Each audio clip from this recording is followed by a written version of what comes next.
Best thing about the Now Show? Well, the best thing about it is it's usually about 55 minutes of unbroadcastable filth.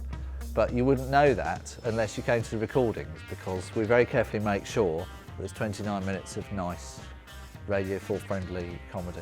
It's also that we're not there when it's on. So people assume that we are in London, and you get half an hour of free time in your week and nobody knows where you are.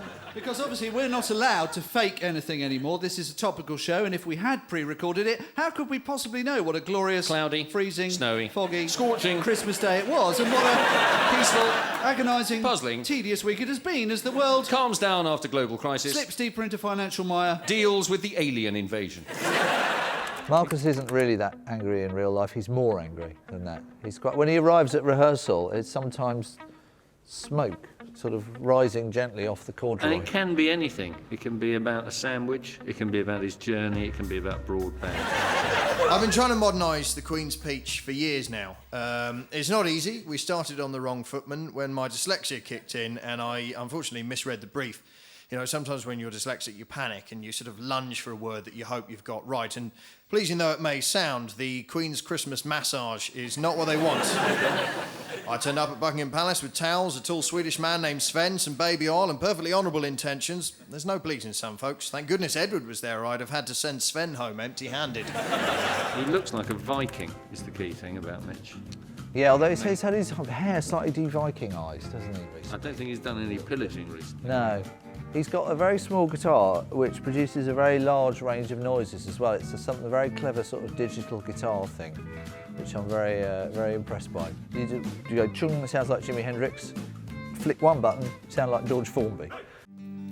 I hope that England qualify for the 2010 World Cup. I hope the Smiths get back together and James Blunt splits up.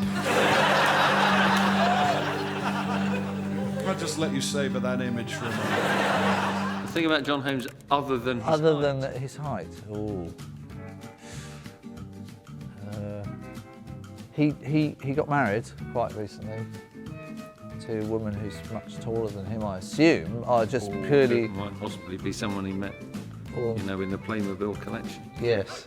It's that time of year, though, when you get something through the door that feels slightly thicker than just a card and you open it with trepidation, knowing damn well it's an envelope full of smug. And the sort of thing that goes, in April, while playing with the chemistry set we bought her for her birthday, Harriet discovered a cure for AIDS. Oh, she's so clever. She can give as good as she gets, actually. She's quite acerbic. Sometimes. We're scared of her. After, yeah. Come on, Grandma! 3 rounds, no gloves! The loser stays in the cage! Which one's Punt and which one's Dennis? Well...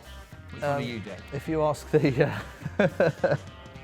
this is why the Home Office wants to introduce ID cards, of course, isn't it? Because this always happens.